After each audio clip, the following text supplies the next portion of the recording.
vi kalibrerer den. Så når vi har sat vores motorafdrejninger op og trykket start hernede på vores command-center, så skal vi starte med at hæve lift på den knap her, til den er i topposition. Og det er vigtigt, at den her den er sat ned, så den kan sænke liften ind, når det er.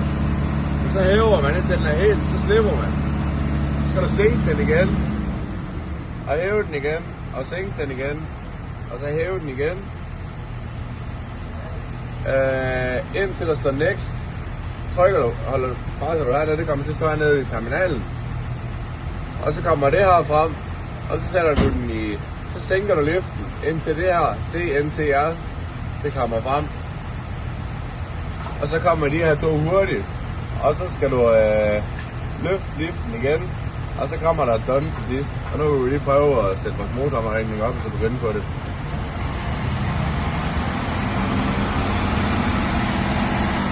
Nu er vi så ved vores sidste step her, og hæver liften helt.